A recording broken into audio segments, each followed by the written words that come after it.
राज्य रे बदलिचंती सरकार किंतु एबे समस्तिंक मनरे गोटे प्रश्न केबे खोलिबो रत्न भंडार। नमस्कार मुयसी आपण देखुचंती ओडिया प्राइम टॉप।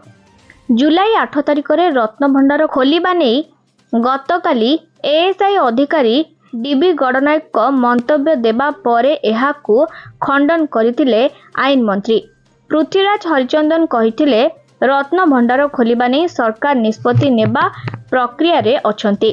खूब शीघ्र एने निष्पत्ति नियाजिबो। पृथ्वीराज हरिचंदन को एपरी प्रतिक्रिया परे केबे खोलिबो रत्न भंडार याकू नै एबे द्वंद्व बढ़ी चलीची।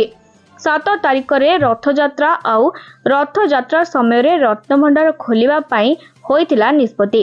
तेबे रत्न भंडार खोलिबा दुईटी कारण पई गुरुत्वपूर्ण अटे। रत्न भंडार खोलिबा दुईटी कारण पई गुरुत्वपूर्ण अटे। गोटे हेला रत्न भंडारर जांच एवं अन्यटी हेला रत्न और अलंकारर गणति मणति। हेले रत्न भंडारर स्थिति जांच करिबा अपेक्षा अलंकारर गणति अधिक समय सापेक्ष। तेबे रत्न भंडार केबे खोलिबो ए नै सेवायतंक ठारू आरंभ करी जगन्नाथंक कोटी कोटी भक्त एबे अपेक्षा करी रहिचंती। केबे ठारू एहा आरंभ हेबो, प्रक्रिया किपरि रहिबो, नुआ सरकारक निष्पत्ति उपरे समस्तिंकर एबे नजर रहिछि।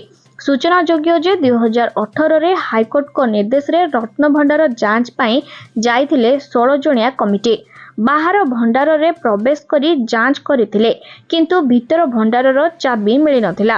रत्न भंडार चाबी हजिबाकू निर्वाचन रे बड़ प्रसंग करी बीजेडी को घेरिथिला बीजेपी।